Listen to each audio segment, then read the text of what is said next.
Halo guys, balik lagi di channel Vanana Yub. Sebelum aku memulai video ini, aku harapkan kalian mengklik tombol subscribe yang tulisan merah dan pastikan kalian merubahnya menjadi hitam, dan jangan lupa diklik juga loncengnya supaya kalian mendapatkan notifikasi terbaru dari aku. Nah, jangan lupa juga klik tombol jempol yang ke atas supaya aku lebih semangat lagi membuat kontennya. Kali ini aku mau membuat konten tentang pengalaman dan prestasi. Dan aku nggak langsung tatap muka sama orangnya, tetapi aku akan melakukan video call. Tetap pantengin terus dengan siapa aku mau telepon. Jangan sampai di skip ya. Ini merupakan informasi penting buat kalian supaya kalian lebih bersemangat lagi mencari prestasi dan pengalaman. Oke? Jangan di skip.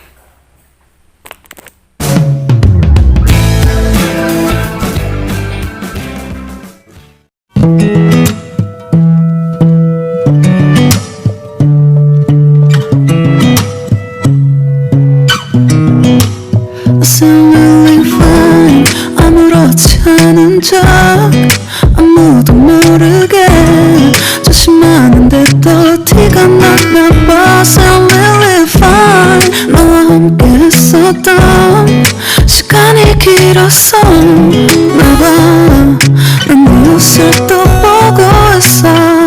Hey, hey, yeah, yeah. I can't control. Hey, hey, yeah, yeah. I miss. Halo Diki. Halo, Halo, gimana kabar? alhamdulillah sehat. Lagi di mana? Di rumah ini mas. Malah, nggak di Jogja lagi. Untuk sementara belum dulu. Belum dulu. Lagi sibuk apa sekarang? Kalau untuk sekarang ini aku sibuk. Ini sih mas, dapat kesempatan buat bantu pemerintah daerah gitu. Wow, keren. Di iya. Ngomong-ngomong, aku lihat videomu itu loh, bagus banget. Kamu itu student exchange di mana sih kemarin? Di Thailand apa Taiwan sih? Aku lupa. Kalau 2019 kemarin, akhir itu yang di Taiwan itu lomba mas. Oh, lomba. Lomba gagasan tentang startup. Itu tentang apa? Jadi itu programnya itu dari Kementerian Pendidikan di Taiwan, yang dia kerjasama dengan salah satu universitas di Taiwan itu. Itu budget, berarti Situ. berarti living cost-nya dari itu, dari apa? Lomba itu. Udah 100% free. Iya. 100% kita ditanggung semua. Wih, lumayan. Cuma kita harus tanggung sendiri biaya pengurusan visa, Mas. Itu kira-kira berapa untuk visanya? Kalau untuk Taiwan 750.000. Cukup lumayan murah ya, terjangkau. Iya. Terus kalau yang di mana? Tadi di Thailand apa ya? Itu apa? Di Kamboja itu konferensi tentang perdamaian. Kalau di Thailand aku belum pernah sih mas. Kalau di Taiwan itu Taiwan. mahasiswa Thailand yang itu datang ke Indonesia, tepatnya di Jogja itu belajar gitu sama kita. Bukan kita yang ke Taiwan. Orang Taiwan yang ke kita gitu belajar bahasa. Oh, berarti belajar bahasa Indonesia? Iya. Jadi tutornya mahasiswa dari salah satu universitas gitu di Taiwan buat ngajarin mereka bahasa Indonesia gitu. Itu fakultas apa yang kamu ajarin? Fakultas Art. Oh, art, seni. Ya, semacam social science gitulah kalau di Indonesia. Berarti kamu di sana pakai bahasa apa? Inggris atau bahasa kan setauku pakai bahasa daerah sana apa? Kalau yang di Taiwan itu Ah, kalau sesama delegasi ya dan selama acara ya kita pakai bahasa Inggris. Tapi juga ada beberapa profesor yang dia mungkin dia lebih nyaman menggunakan bahasa lokal, dia menggunakan bahasa lokal dan ada semacam translator gitu mah. dari pengalaman itu apa yang kamu Translatornya nanti yang menggunakan bahasa Inggris. menggunakan? Dari pengalaman itu kamu ambil hikmahnya apa gitu yang paling menakjubkan? Masing-masing negara punya cerita tersendiri sih mas. Kayak di negara satu ya aku dapat pelajaran yang beda gitu. Di negara yang B beda lagi, dan di negara yang C beda lagi. Misalnya ya di Taiwan itu aku merasakan bagaimana kita harus bisa pintar-pintar beradaptasi gitu. Karena sebagai orang timur ya, kita tuh agak susah kan kalau misalnya buang, maaf ya, Iya. buang air, itu kita kan biasa pakai air. Pakai gitu. tisu di sana. Ah? Pakai tisu di sana. Iya mas, jadi nggak ada air sama sekali gitu. Terus pengalaman pertama kali gimana? Ada awal sekali sumpah sih kayak agak shock gitu ya. Tapi sebelumnya aku udah sempat research kan. Iya. Jadi gini mas, tips juga nih. Jadi aku kalau mau pergi ke negara mana gitu kan, dapat kesempatan buat belajar gitu ke negara lain, aku tuh udah cari informasi gitu. Biasanya masyarakat lokal tuh biasanya apa aja gitu. Yang biasanya harus dihindari gitu ketika kita berada di negara X itu apa aja gitu. Kayak aku udah ngedata gitu dan udah nyari gitu. Nah, karena aku udah tahu gitu, mereka tuh mereka tuh menerapkan di toiletnya tuh nggak ada air gitu ya buat bilas gitu. Jadi untuk mensiasatinya aku bawa tisu basah. Nah, terus? karena aku udah riset itu, jadi sebenarnya udah persiapan, tapi masih aja gitu loh shock. Karena kan emang kita orang timur yang pakai air gitu ya. Kita buang air tuh harus pakai sabun, harus pakai air benar. yang ngalir gitu kan. Nah itu sih yang shocknya. Kalau misalnya di Turki tuh ini mas, kebiasaan makannya ya, mereka tuh kalau makan tuh langsung banyak gitu loh. Kita bawa tak nampak langsung banyak gitu makanannya. Berarti big portion. Ada bubur lengkap gitu ya. Makanya cuma berapa belas hari di sana tuh kayak udah, wah ini Bobot naik dong. bener-bener makmur gitu. Bobot naik di sana. Berat badan naik. Iya mas, naik. Tambah subur berarti di waktu Istanbul. Di mana Istanbul ya tadi? Kalau Istanbul itu buat jalan-jalannya aja mas. Lokasi kegiatan yang beneran di Turki itu di Samsun. Oh. Di bagian utaranya kota Turki itu. Oh, sebelah situ. Terus kalau masalah itu, Iya, di bagian utara. masalah makan halal foodnya ada toh? Nah, mungkin yang penontonnya setianya Mas Ayub gitu ya. Kalau misalnya di di negara-negara yang kita jadi minoritas gitu ya. Let's say waktu aku ke Kamboja sama di Taiwan misal, kan aku jadi minoritas kan ya. Iya, Agak benar. susah gitu buat cari makanan halal. Nah tapi sama panitia itu udah didata gitu mas.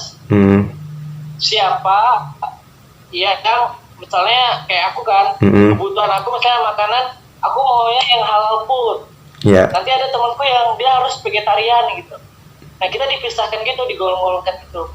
Nah yang yang jadi salah satu hal yang humanis juga menurut aku, mereka tuh benar-benar dikasih nama gitu loh mas, sampai Diki halal food gitu. Dan tiap makananku tuh dikasih stiker gitu loh, nama khusus makanan buat aku gitu.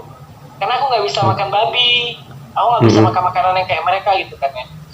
Jadinya ya itu sih kayak, walau kita minoritas tapi kita merasa dirangkul gitu.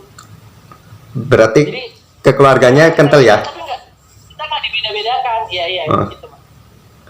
nggak pernah sedih, beda-beda. Terus apa? Terus Kalau jalan-jalan ke sana, kamu apa? Kayak mau beli makanan, takut nggak sih misalnya makanan itu halal atau enggak gitu? iya, pada awalnya sih ada keraguan gitu ya mas. Em, ini kira-kira boleh nggak ya aku makan ini, boleh nggak ya makan ini. Tapi kayak balik lagi gitu loh, kan kita di negara itu, ya kita nggak bisa gitu loh mempraktek yang benar-benar makanan itu yang pure 100% kita layak gitu buat kita makan. Ya udah, aku bismillah aja gitu loh. Yang penting kita emang tahu gitu, kalau kita makan ayam ya makan ayam gitu. Iya, nggak tahu campurannya gitu ya. Ya tapi kita nggak tahu kan. Benar. Maksudnya alat masak yang kita makan itu campur sama makanan yang nggak bisa kita makan gitu kan. Let's say babi atau semacamnya kan. Tapi tetap aja gitu. Dan ini mas, Apa? kalau di negara-negara yang kayak di Taiwan misalnya ya, makanan halal itu harganya lebih mahal gitu. Misalnya harga ayam tuh satu potongnya ya, potong kecil 35.000. Wow, lumayan. Kalau harga babi itu cuma 15.000 gitu. Jadi kayak lebih murah harganya si babi itu. Tapi kamu coba nggak? Pernah coba nggak? Enggak. Agak, itulah coba.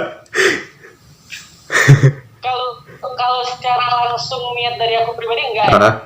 Cuman aku nggak tahu kalau misalnya dicampurin atau apa gitu.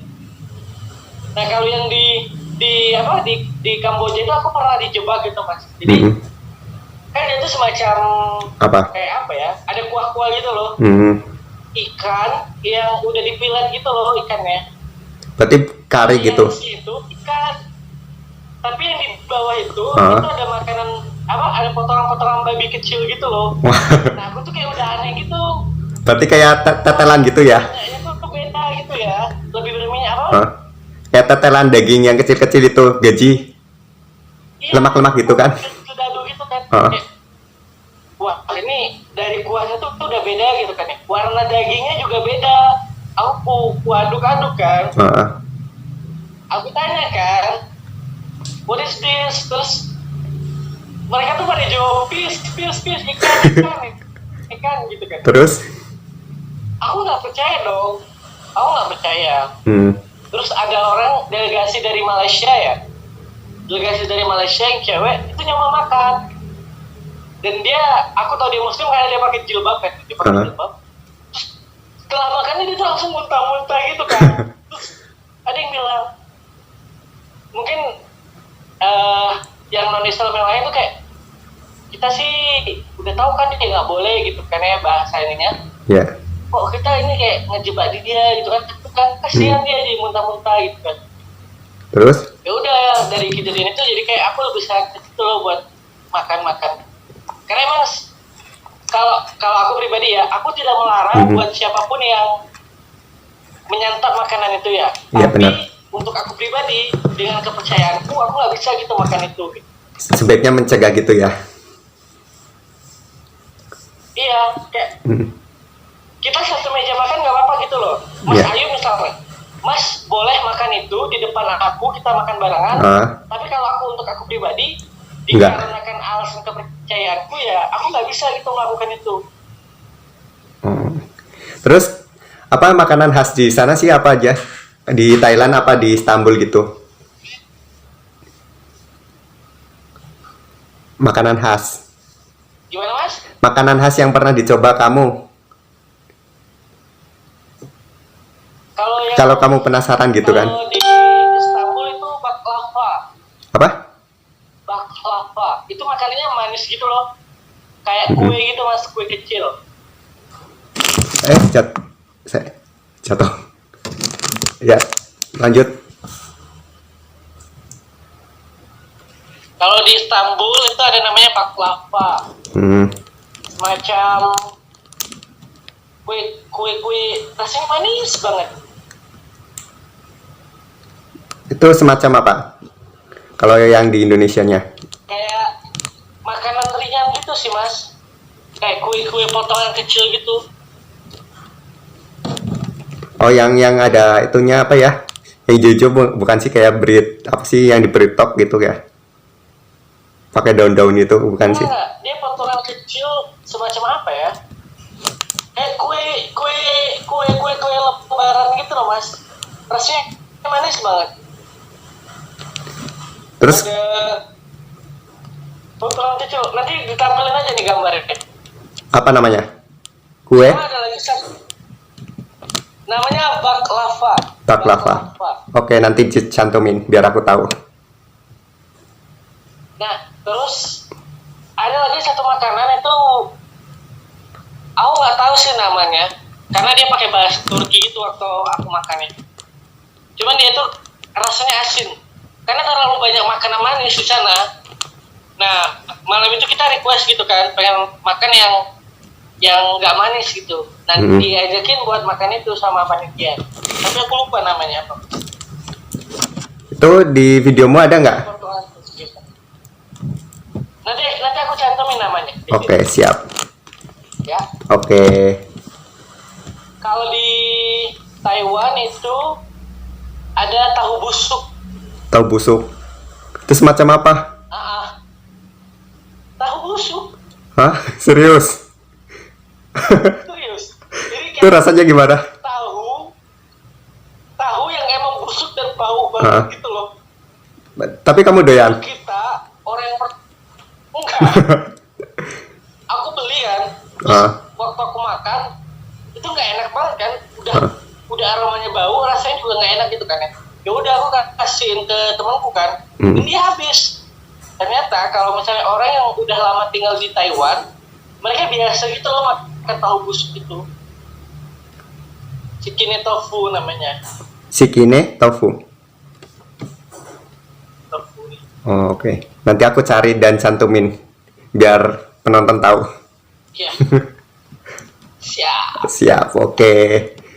Mungkin ada pengalaman yang lain bisa diceritain gitu biar membuka informasi gitu. Ini mungkin gini ya. Mungkin lebih ke berbagi pengalaman aja gitu ya. Iya. Nah, aku pada awalnya gitu mengira emang kita harus punya hal-hal yang kayak kita harus punya tabungan yang banyak, kita harus apa-apa gitu ya buat ke luar negeri.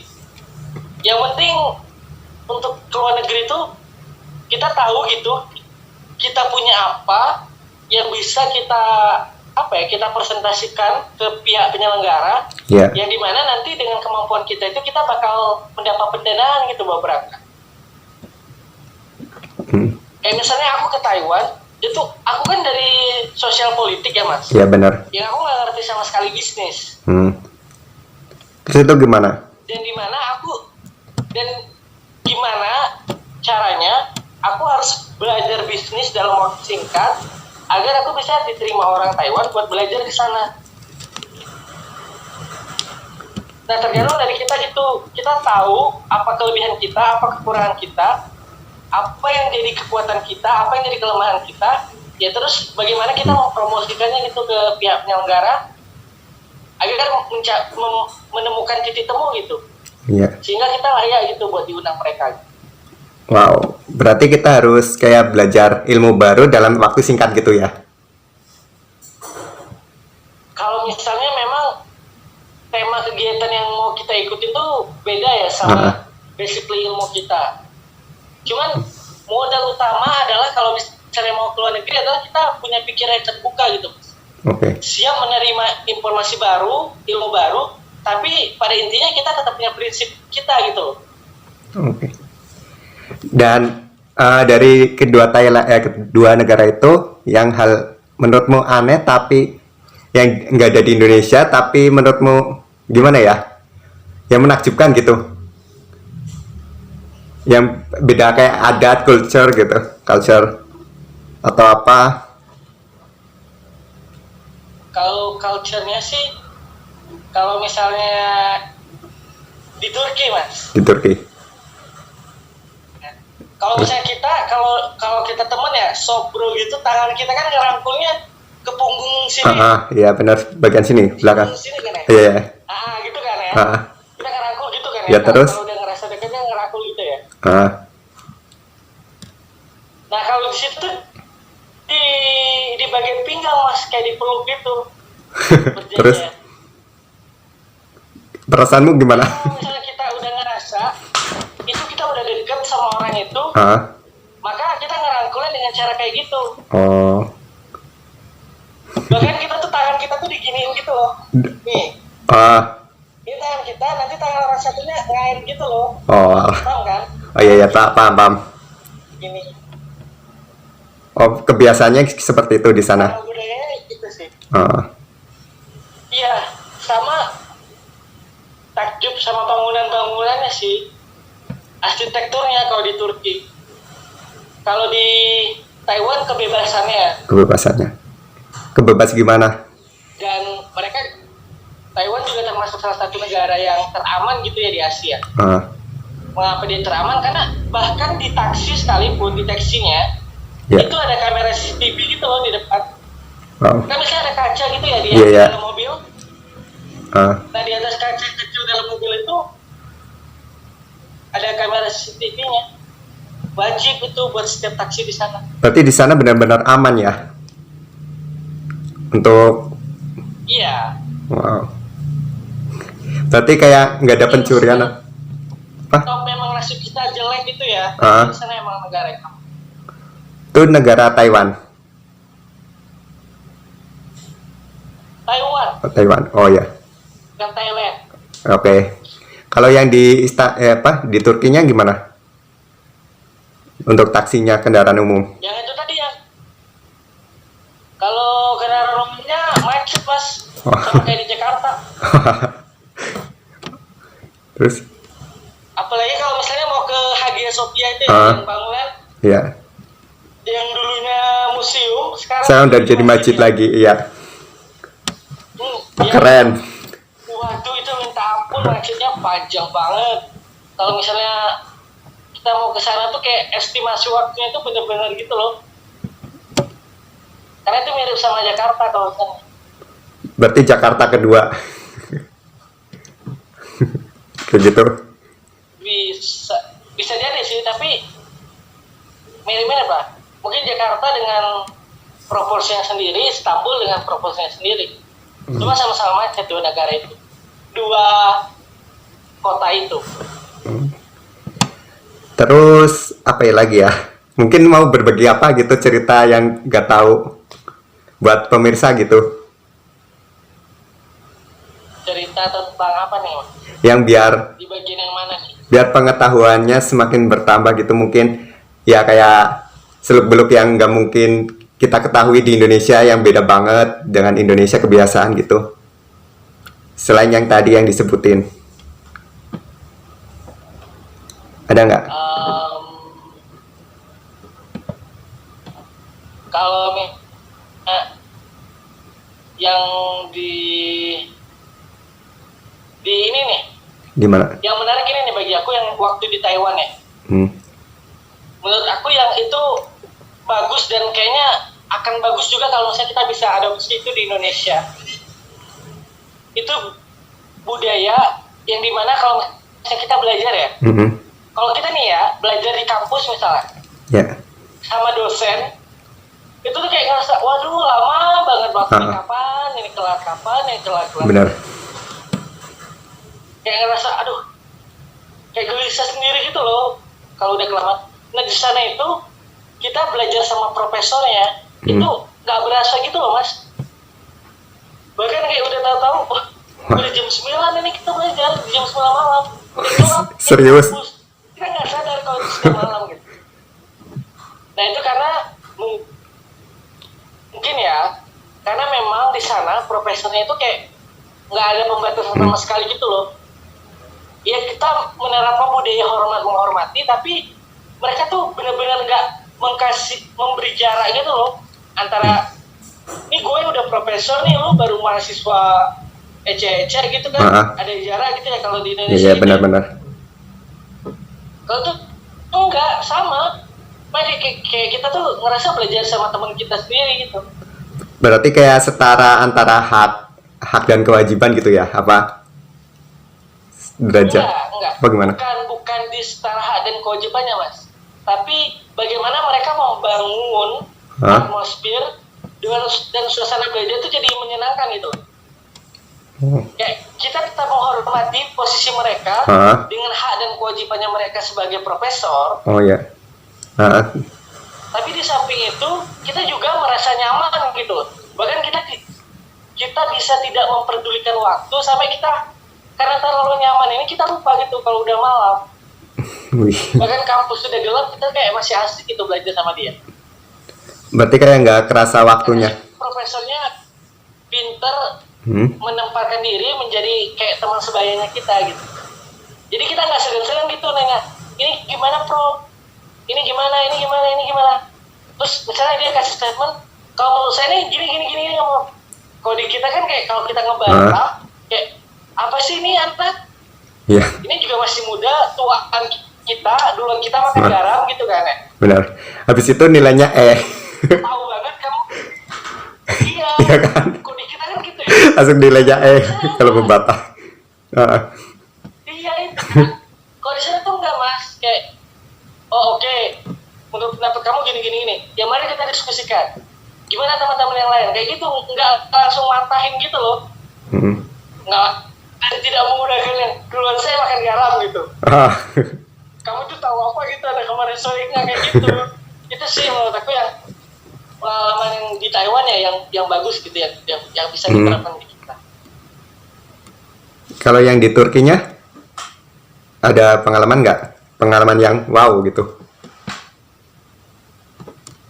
Kalau aku lebih ke ini sih, lebih ke personal ya, bukan yang secara umum. Jadi di Turki itu, yang aku itu kan kita semua ditanggung gitu ya mas, dari pengurusan visa, tiket pun ya, tiketku dari Jakarta ke Istanbul, terus dari Istanbul ke Turki balik lagi itu 30 juta mas. Wow, mantap. Itu ditanggung 30 juta. Terus? Dan kayak apa ya? Aku itu pada awalnya mau berangkat itu hari Jumat itu ya, disuruh buat ke Jakarta buat ngambil visa doang. Katanya ngambil visa doang. Iya. Dan akhirnya aku berangkat lagi gitu ke Jogja. Tapi ternyata hari itu selesai visa, besoknya malam langsung berangkat mas. Berarti nggak ada jeda waktunya gitu ya, langsung berangkat aja. Iya, aku nggak sempat lagi ambil barang-barangku di Jogja. Dan aku cuma bawa baju satu batik, celana kain, sepatu cats, udah itu doang. Terus untuk kehidupan di sana gimana bajunya? Enggak, akhirnya aku ngontak saudaraku gitu ya, sepupuku buat pinjam baju dia. Wah, dikira kamu cuma pakai yang dipakai gitu. Enggak. Dan mungkin ada pesan-pesan buat teman-teman gitu supaya lebih semangat lagi untuk meraih prestasi gitu. Apa ya? Oh ini aja, mungkin apa? Dari kata-kata yang jadi salah satu kata yang jadi penyemangatku. Everyone is born to be awesome. Jadi setiap orangnya itu terlahir untuk menjadi yang luar biasa. Mungkin kita merasa di saat ini, aduh, kok teman-temanku bisa sehebat itu ya? Kok dia bisa lulus dengan tepat waktu, dengan nilai yang baik? Kok temanku kerja dengan penghasilan yang sekian? Kok temanku nikah dengan pasangan yang begitu ideal? Kok temanku punya anak yang lucu-lucu, ini lain sebagainya?